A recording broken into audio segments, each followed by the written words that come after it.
시간에 복을 주셔서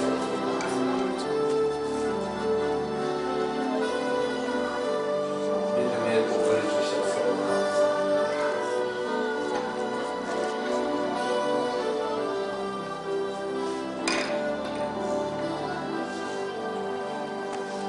좋은 것으로 우리에게 만족을 주셔서 감사합니다.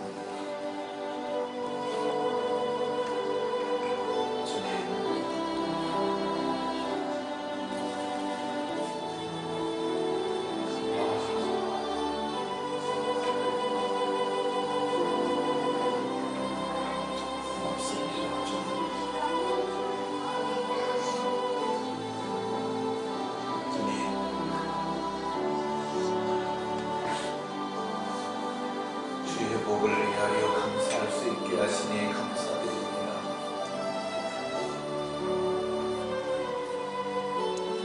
예배는 예술의 하나님이 함께해 주셔서 감사합니다.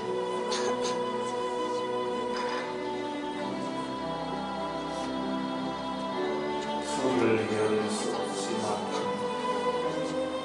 정말 다사다난했던 한 해 가운데 주님의 손길이 안 미친 것이 하나도 없음을 인하여 감사드립니다.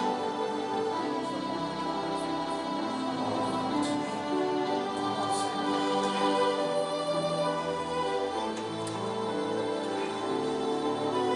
이 시간에 하나님 앞에 같은 마음으로 감사할 수 있도록 주셔서 감사합니다.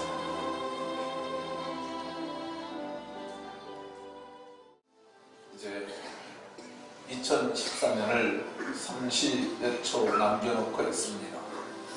우리 이제 10초를 남겨놓고 19, 8 이렇게 카운트다운을 하도록 하겠습니다.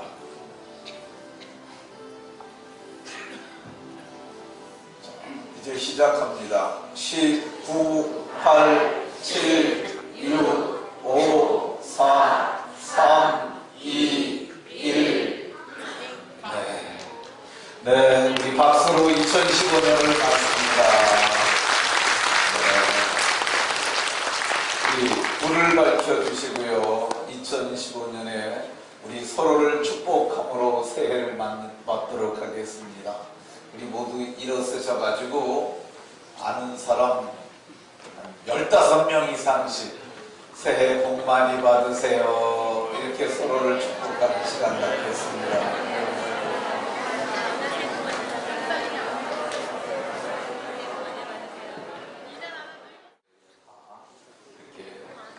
전파되도록 하겠습니다. 이 불은 우리 가슴에 있는 사랑의 불일 수도 있고, 이 불은 성령의 불일 수도 있고, 이 불은 은혜의 불일 수도 있습니다. 이것은 나누면 기하급수적으로 나눠지는 은혜의 불입니다. 제가 먼저 불을 붙일 테니까 여러분들 약속된 분들 나오셔서 불을 이렇게 다 나눠서 붙여주시면 좋겠습니다.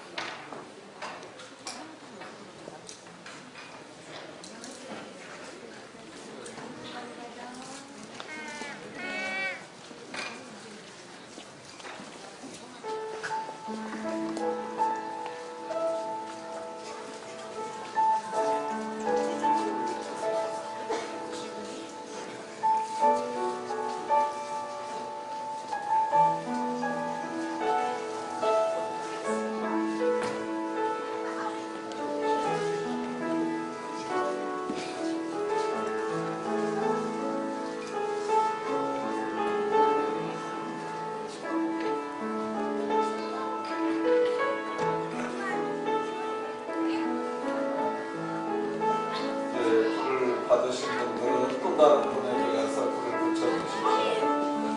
네. 각 분석으로 오셔서 다 하셨습니다. 네. 불을 받으신 분들은 또 다른 분에게 불을 나눠주십시오. 하나가 2개가 되고 둘은 4개가 되고 넷은 8이 됩니다. 승법 법칙과 같이 이렇게 불이 나눠지게 됩니다.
오늘 우리가 함께 상고할 말씀의 제목은 행복한 사람입니다. 한번 따라 하십시다. 행복한 사람.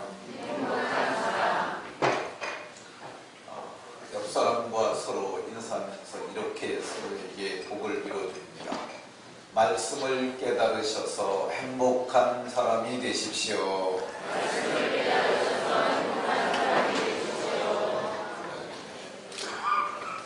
하나님의 말씀을 깨달으셔서 2015년에는 더욱 행복해진 사람들, 행복해진 가정, 그리고 행복한 교회가 되는 은혜가 있기를 예수님 이름으로 축원합니다.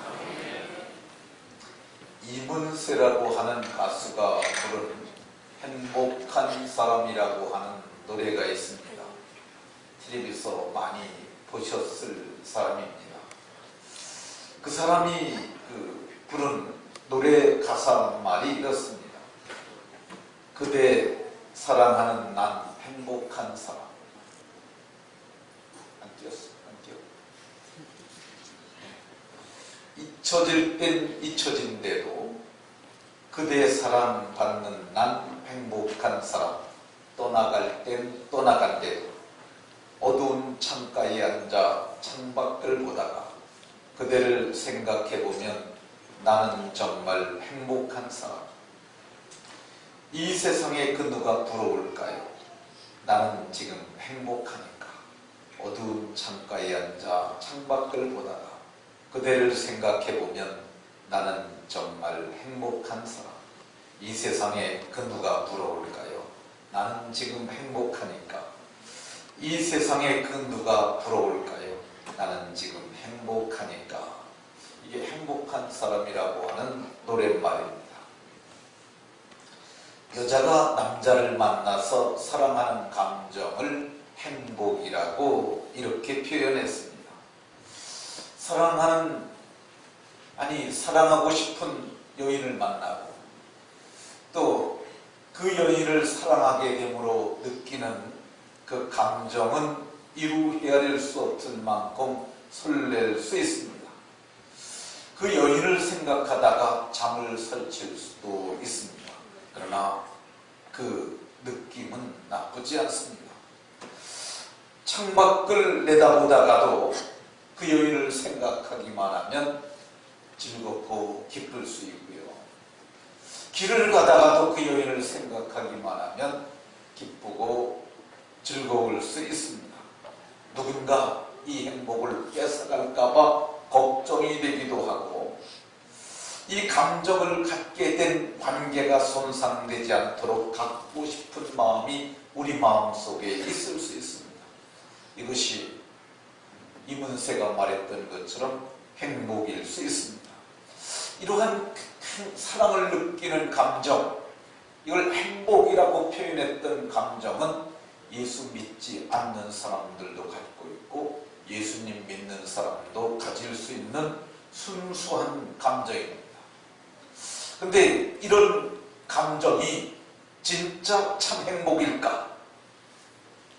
이게 정말 참 행복이라면 깨지지 말아야 하고 빼앗길 수 없어야 하고 잃어버릴 수 없어야 합니다. 이런 순수한 감정의 사랑이라도 그런데 우리가 현상을 보게 되면 깨어지는 것을 봅니다.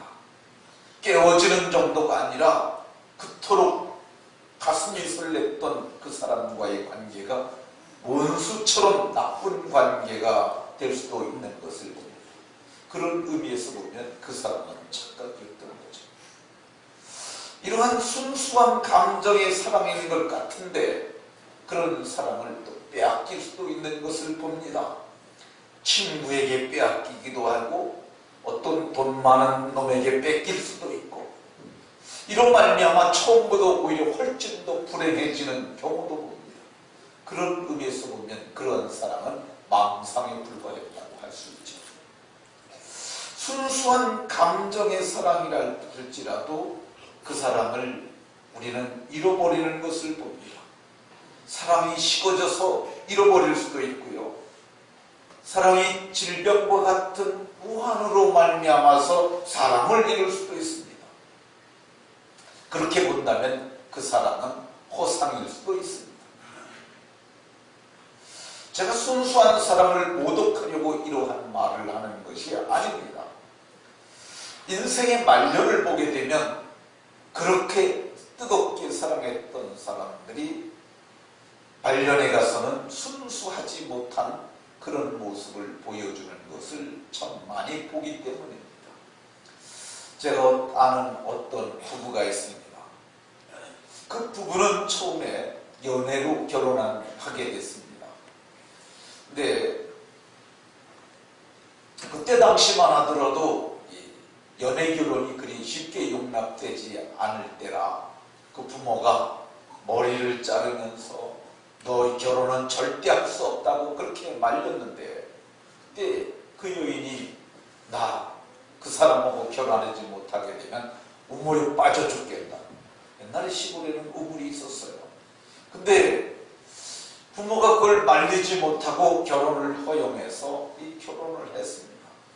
그렇게 뜨겁게 사랑했으면 끝까지 잘 살아야 하지 않습니까? 그런데 그분들이 말년을 보게 되면 둘이 관계가 많이 나빠져가지고 잠도 같이 자지 않고 뭐 더 나빠진 얘기도 있는 것을 봅니다. 그래서 그런지 몰라도 요즘 단편 영화 니마 그 강을 건너지 마오, 여러분들 들어보셨을 겁니다. 아마 텔레비에서 다큐멘터리로도 방영했던 것으로 보는데 이 영화가 특히 젊은 세대들에게 인기가 있다고 합니다. 아마도 이 변하는 사람 때문에 변하지 않는 두 노부부의 사랑을 보면서 저들이 마음을 다지기 위해서 보는 줄도 모르겠습니다. 간단하게 내용을 얘기하면 그렇습니다. 강원도 횡성 산골에 노부부가 살고 있었는데 그 부부가 한결같이 아주 아름다운 사랑을 하면서 그렇게 살았다고 합니다. 할아버지는 98세고 할머니는 89세였는데 그들은 76년간을 같이 살았다고 합니다. 제가 나이를 계산해 보니까 할머니가 13살 때 22살 난 할아버지에게 시집을 온 거야. 그래가지고 이 76년을 같이 살았는데 이 부부는 너무너무 사랑하고 너무너무 아껴주면서 그렇게 살았다고 합니다. 어디를 가든지 저렇게 고운 빛깔의 한복을 둘이서 똑같이 맞춰 입고 그렇게 살았다고 합니다. 어디를 가더라도 두 부부가 저렇게 손을 잡고 간대요. 그리고 보면은 들꽃을 꺾어가지고 할머니 머리에 꽂아주고 또 할아버지도 할머니가 꽂아준 들꽃을 꽂고 그러면서 다닌다고 합니다. 여름이 되게 되면 홍천강에서 그 할아버지와 할머니하고 물장구 치고 물싸먹으면서 애들처럼 그렇게 논다고 합니다. 겨울이 되면 할아버지 할머니가 눈사람 만들어가지고 그렇게 굴리면서 그렇게 서로 즐겁고 아름답고 행복하게 산다고 합니다. 가을이 되면은 또 낙엽을 던지면서 할머니 할아버지가 소녀 소년처럼 그렇게 지나기도 하고요. 어쨌든 그 지역에 있는 모든 사람이 부러워할 만큼 그렇게 아름다운 감동적인 사랑을 하면서 살았다고 합니다. 근데 어느 날 그 할아버지 집에 길르던 개가 한 마리 있었는데 이름이 꼬마래요. 근데 그 꼬마가 죽습니다. 그 꼬마가 죽은 후부터 동화 속의 나무꾼처럼 든든하던 그 할아버지가 점점 기력을 잃어가기 시작하고 밤에는 잔기침을 하게 됩니다. 할머니가 할아버지께서 오래 사시지 못할 것이라는 생각을 하면서 강물을 바라보고 꽃잎을 따서 던지면서 그가 스스로 말하기를 이마 나를 두고 먼저 그 강을 건너지 마시오. 늘 할아버지와 함께 건넜던 그 강을 자기만 두고 건너지 말아라. 뭐 그런 이야기, 내용의 이야기입니다. 세상에 인정할 수밖에 없는 행복한 모습이라 할 수 있습니다. 행복한 부부라 할 수 있습니다. 근데 이러한 사랑을 하는 사람들이 정말 행복의 전부를 가진 그런 사람들일까? 성경은 아니라고 얘기합니다. 그들이 사는 동안 그렇게 행복할 수 있는데 그들이 사는 동안 가진 행복은 진짜 일부에 불과하다는 것이죠. 세상이 알지 못하는 행복을 오늘 성경은 얘기를 해요. 하나님이 이게 있어야 진짜 행복한 사람이라고 말합니다. 세상은 알지 못하는 그 행복, 오늘 이 밤에 깨달으셔서 모두가 2014년에 하나님이 인정하시는 행복한 인생, 행복한 부부, 행복한 가정이 되시기를 예수님 이름으로 축원합니다.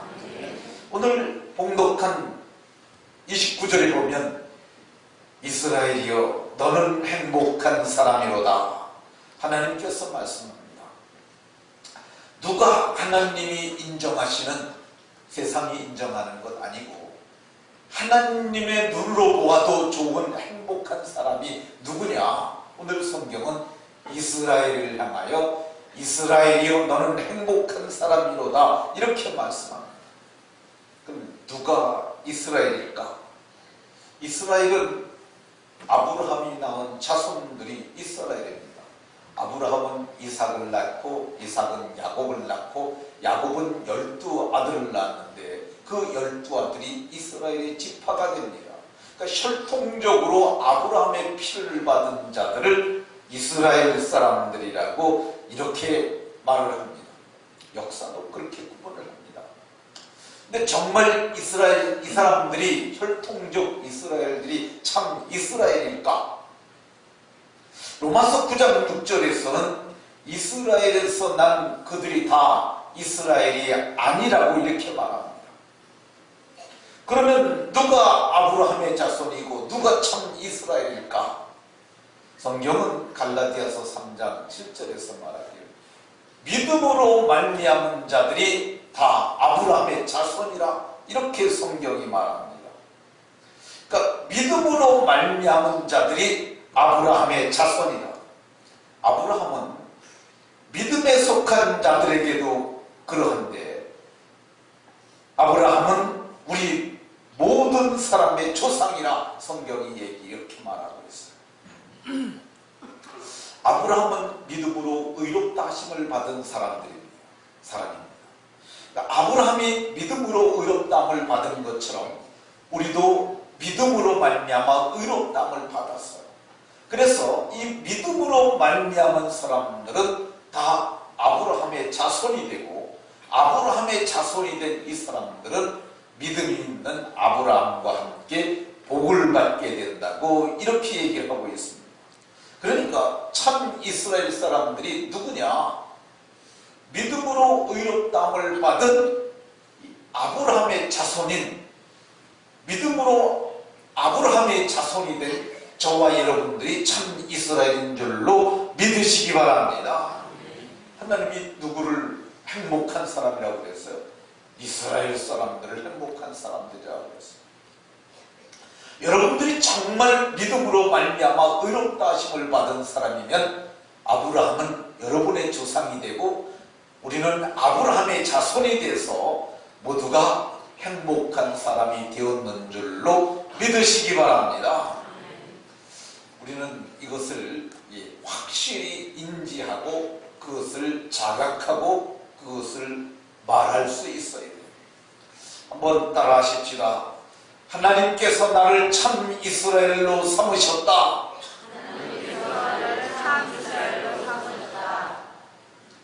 참 이스라엘 된 나는 하나님이 행복한 자라고 하셨다.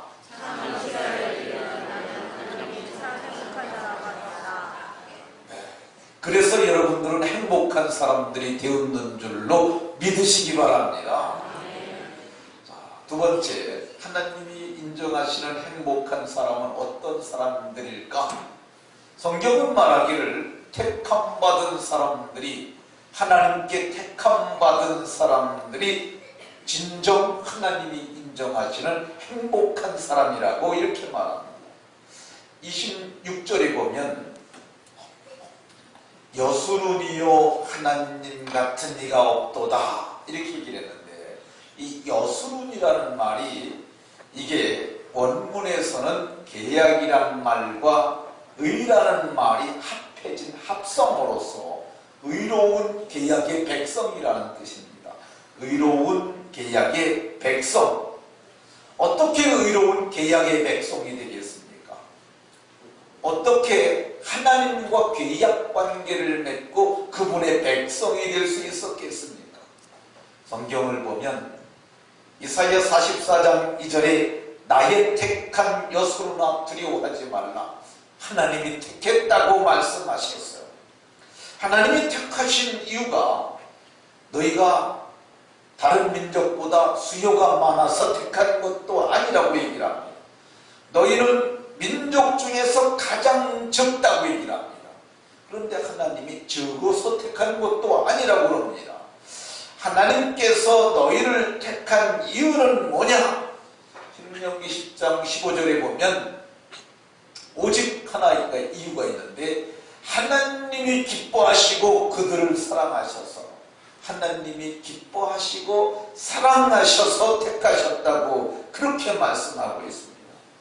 하나님께서 이스라엘을 사랑하시고 기뻐하셔서 택하셨는데, 그 하나님께서 혈통적 이스라엘 사랑하시고 기뻐하셔서 택하신 것이 아니라 우리를 사랑하셔서, 나를 사랑하시고 여러분을 사랑하셔서도 그리하셨는 줄로 믿으시기 바랍니다. 우리를 사랑하셔서 우리를 택해서 어떻게 하셨습니까? 우리를 자녀를 삼으셨어요. 이게 보통 큰 은혜가 아닙니다. 하나님께서 우리를 자녀 삼으셨을 뿐만 아니라 하나님께서 우리에게 아들의 영, 양자의 영을 우리에게 주셔서 하나님을 아버지라 부르게 하셨어요. 그래서 우리가 베드로 사도는 너희가 하나님을 아버지라 이렇게 부를 수 있다고 말을 하고, 하나님께서는 저희 하나님이라 일컬음을 받는 것을 부끄러워하지 아니하시고 우리를 위하여 큰 성을 예비하셨다고 말씀합니다. 우리를 택하신 이유가 뭐냐? 세상에 사는 동안은 우리가 미련하지만은 미련한 것들을 택해서 강한 자들을 부끄럽게 하시고, 우리가 약하지만은 약한 자들을 택해서 강한 자들을 부끄럽게 하시고, 우리가 천했었지만 천한 것, 멸시받는 것, 없는 것들을 택하셔서 있는 것들을 폐하를 하셨다고 얘기합니다. 하나님이 여러분들을 택하고 나를 택했으면 이것이 보통 은혜가 아닌 줄로 믿으시기 바랍니다. 대통령이 마음에 들어서 택하기만 해도요, 아주 보잘것없는 사람도 장관을 만들 수도 있습니다. 우리는 전에 참여정부 시절에 김두관이라는 사람이 시골 이장이었었는데 그 사람이 장관이 된 것을 우리는 봤습니다. 근데 어떻게 되냐? 노무현 전 대통령께서 마음에 드니까 택해서 장관 삼으니까 되는 거예요. 이명박 정부 시절에도 양천리 청년회장으로 나오던 탤런트가 한 사람이 있었는데 그 사람 이름이 유인춘이라는 사람이에요. 근데 이 사람도 택해갖고 마음에 들어서 그를 택하니까 저 사람이 문화부 장관을 하지 않았습니까? 근데 우리를 택하신 분이 누구라고 말씀하세요? 하나님이세요. 하나님이 우리를 택하셨을 뿐만 아니라 우리를 자녀 삼으셨고 증거로 아들의 영을 주셨고, 하나님이 우리의 아버지라, 우리가 아버지라고 해도 부끄러워하지 아니하시고 우리를 위하여 한 성을 예비하셨는데 그건 나중에 그분의 나라에 들어가서 살도록 한 거고, 이 땅에서도 하나님께서 우리에게 은혜를 베풀어 주셨는데 놀랍고 큰 크고도 비밀한 것을 우리를 통하여 이루려 하시는 줄로 믿으시기 바랍니다. 택함받은 저와 여러분들이 행복한 사람들인 줄로 믿으시기 바랍니다. 자, 우리 시간 한번 내가 하는 대로 여러분 따라하시면서 자기의 정체를 한번 선포하는 시간을 갖도록 하겠습니다. 하나님께서 나를 택하셨다. 가슴에다 손을 얹고 하나님께서 나를 택하셨다. 하나님께서 나를 택하셨으니 나는 행복한 사람이다. 하나님께서 나를 택하셨으니 하나님이 멋있게 쓰실 것이다.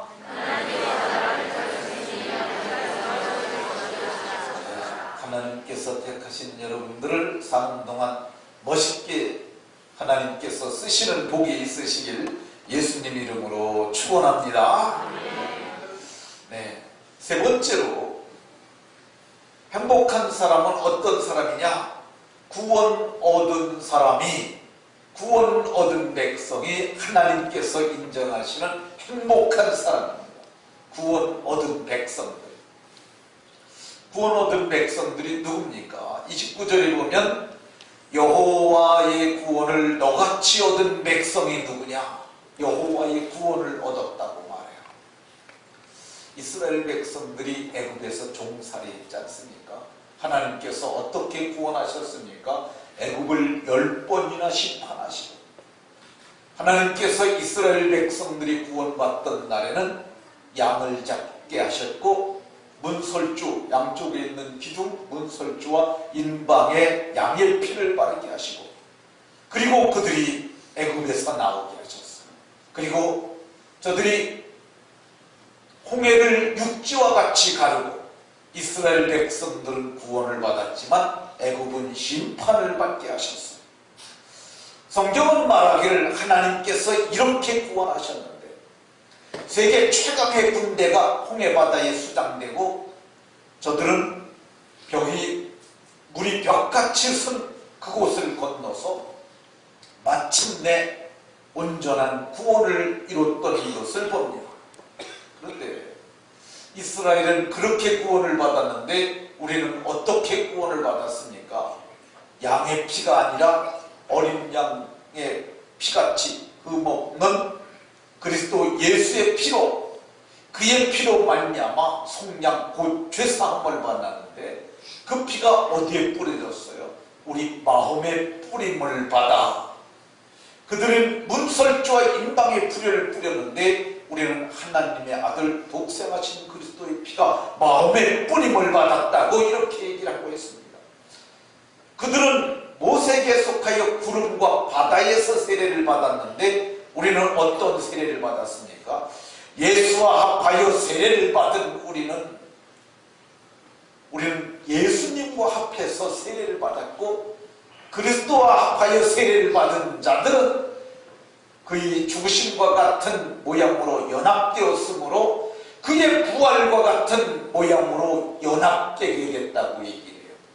이거는 가히 상상을 초월하는 얘기입니다. 도저히 우리는 생각에서도 해낼 수 없는 놀라운 생각으로 하나님께서 나를 구원하시고 여러분을 구원하셨는 줄로 믿으시기 바랍니다. 이렇게 구원받은 사람이 행복한 사람이에요. 그러니까 우리는 우리가 받은 행복을 깨달아야 합니다. 한번 따라 하십시다. 하나님께서 자기 피로 나를 사서 구원하셨다. 가슴에다 손을 넣고 하나님께서 아들 예수의 피로 나를 사서 구원하셨다. 나같이 구원받은 행복한 사람이 어디 있겠나? 나는 이 행복을 누리면서 살 거다. 행복을 누리시고 행복을 나눠주며 사는 복이 있으시기를 예수님 이름으로 축원합니다. 하나님께서 인정하시는 이 행복한 사람은 어떤 사람이 행복한 사람이냐? 오늘 성경을 보면 하나님이 도와주는 사람이 행복한 사람이라고 말해요. 29절에 보면 그는 너를 돕는 방패시요, 그는 너를 돕는 방패시요. 그가 누구냐면 하나님이 너를 돕는 방패가 되신다고 얘기해요. 하나님이 방패가 되시면 그 누구가 우리를 해할 수 있겠습니까? 이스라엘 백성들이 애굽에서 나왔을 때 바로가 강팍한 마음을 품고 왕궁 수비대 대전차 군단 600대를 가동을 시킵니다. 전차 군단 600대 그리고 수많은 기마 부대를 출동시켜서 이스라엘을 쫓아옵니다. 근데 이스라엘 백성들은 어디 있어요? 홍해 바다에 배수의 진을 치고 있는데 그때 오는 거야. 앞으로 가면 바다고 뒤에 있으면은 애굽의 기마 부대에 밟혀서 죽을 수밖에 없었어요. 저들이 어찌할 바를 몰라서 발을 동동 구르고 있는데 하나님이 오늘 성경에 보니까 뭐가 되신다 그래요? 방패. 그래서 그 불기둥이 가서 그들 새를 막아버렸어. 그러니까 저들이 더 이상 올 수 없었어요. 근데 하나님께서 구름으로 저들을 덮어서 화강 속에 저들을 있게 하셨고 하나님께서 이스라엘에게는 불기둥을 붙이셔서 그 홍해 바다를 건널 수 있도록 하셨어요. 오늘 성경은 말하기를 하나님이 돕는 너희가 정말 행복한 자라는 거예요. 그분은 영광의 칼이시로다 이렇게 말하는데 그분이 너희를 지켜줄 것이고 너희를 위해서 싸우실 분이라고 얘기해요. 하나님이 함께 가시고 싸우니까 가나안 전쟁을 치르는데 저들이 소리를 질만 질러도 여리고 성이 무너졌지 않습니까? 그러니까 이 역사가 오늘 성경이 하나님이 돕는 백성에게 일어난다고 얘기해요. 다윗은 군인이라 평생 전쟁터에 있었어요. 그가 사망의 근침한 골짜기를 다니지 않은 것은 아니에요. 그런데 성경은 말하기를 다윗이 스스로 시위를 지어서 말하기를 주님의 지팡이와 막대기가 나를 아니하시나이다. 사울이 다윗을 면전에 놓고 단창을 던졌는데 사울은 장군입니다. 다른 사람보다 모가지가 하나 큰 용사예요. 근데 단창을 던졌는데 성경이 보면 다윗이 그 앞을 피해 나갔어요. 그가 요나단에게 그 이튿날 말하길 사망과 생명이 한 발짝 차이라 어떻게 해서 피해 나갔을까? 주님이 지팡이로 사울의 팔을 밀었던지 다윗의 몸을 밀었던지 그는 안전하게 했어요. 근데 오늘날에는 하나님이 어떤 지팡이와 막대기로 우리를 안위하시느냐? 히브리서 1장 14절에 보면 모든 천사는 섬기는 영으로 구원받은 후사, 구원받은 상속자, 그게 누구예요? 내가 구원받은 상속자고 여러분들이 구원받은 상속자인데 하나님께서 우리를 섬기라고 보냈다고 말하지 않습니까? 그들을 보내서 우리를 돕고 있어요. 하나님이 천사를 보내서 돕는 저와 여러분들이 행복자인 줄로 믿으시기 바랍니다. 자, 한번 따라 하십시다. 나는 하나님이 천사를 보내서 돕는 사람이다. 말씀을 믿으세요. 성경이 그렇잖아요. 구원받은 상속자가 나가 아닙니까? 자, 한번 따라 하십시다. 나는 하나님이 돕는 사람이다. 그래서 나는 행복한 사람이다. 누리며 살리라. 자, 이렇게 행복을 누리는 사람이 복을 누리며 살면 어떻게 해야 될까? 중요한 것이 있는데요. 27절에 영원하신 하나님이 내 처소가 되시니 하나님을 처소로 삼아야 이 복을 누릴 수 있어요. 구원을 받고 택함받고 구원받고 돕는 사람임에도 불구하고 이 복을 누리지 못할 수가 있는데 어떻게 해야 되느냐? 하나님이 내 처소가 되시나니 하나님을 처소로 삼아야 되는데 그 얘기는 뭐냐면 하나님께로 들어와야 한다는 뜻이에요. 들어와야. 간단하게 제가 말씀을 드리면은요, 하나님을 처소로 삼은 이방 여인이 있어요. 모압과 암몬 족속은 10대가 지나지 않아 영원토록 여호와의 총회에 들어오지 못하리라고 하나님이 말씀으로 담벼락을 쳐놨어요. 그런데 나는 하나님을 처소로 삼겠습니다 하고 들어온 여자가 있어요. 그게 누구냐면 룻이라는 여자죠. 룻은 엘리멜렉이라는 사람이 일가족을 데리고 갔는데 남자들은 죽고 여자들 셋만 남았을 때 나오미라고 하는 여자가 말을 합니다. 나를 쫓아와야 네 남편 될 사람도 없고 나를 쫓아와 봐야 내가 네게 해줄 것이 아무것도 없다. 가라. 근데 그가 뭐라고 얘기를 하느냐면 어머니 가시는 곳에 나도 가고 어머님 머무시는 곳에 나도 머물겠나이다. 어머님의 백성이 나의 백성이 되고 어머니의 하나님이 나의 하나님이 되시리니 그러면서 나를 더 이상 쫓아오지 말라고 하시지 마십시오 하고 떠나왔어요. 근데 성경을 보게 되면 그 여인이 하나님의 처소로 들어온 거예요. 성경이 말하는 것처럼 그분의 팔 안으로 들어온 거예요. 이 성경을 보게 되면 그 여인이 저주를 뚫고 들어와서 보아스에게서 보아스와 혼인을 하고 그는 오벳을 낳고 오벳을 이새를 낳고 이새는 다윗을 낳고 다윗 왕을 통하여 그리스도가 오셨던 것을 볼 수가 있습니다. 하나님을 처소를 삼을 때 행복한 사람이 되는 줄로 믿으시기 바랍니다. 자, 마지막으로 여호와께서 인정하시는 행복한 사람이 되려면 어떻게 되느냐? 하늘 이슬이 내리는 곳에 있어야 돼요. 오늘 28절에 보면 그의 하늘이 이슬을 내리는 곳에로다 이렇게 말하잖아요. 어디에 있어야 되느냐 하면 하늘 이슬이 내리는 곳, 그곳을 성경은 말하길 안전이 거하며 안전한 장소라고 말을 해요. 그곳은 야곱의 샘이 있는 곳이라고 얘기를 해요. 야곱의 샘은 이 생명의 젖줄이에요. 샘은 그들이 샘이 없으면 저들은 광야에 살 수가 없는데 야곱의 샘이 있는 곳이고 그곳은 곡식과 새 포도주를 얻는 땅이라고 얘기를 해요. 그러면 여기가 도대체 어딜까? 하늘 이슬이 내리는 곳이 어딜까? 오늘 교회가 하늘 이슬이 내리는 곳입니다. 하늘의 신령한 은혜가 내리는 곳이 바로 교회입니다.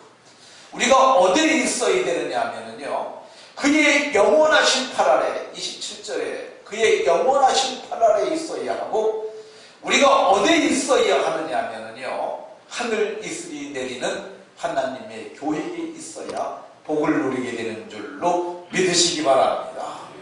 말씀을 마치도록 하겠습니다. 하나님께서는 우리를 사랑하시고 우리를 기뻐하셔서 우리를 택하셨고 우리를 구원하셨고 지금도 우리를 돕고 있습니다. 이 복을 누리며 나누며 행복한 사람으로 살아가는 은혜가 있으시기를 예수님 이름으로 축원합니다. 기도하겠습니다.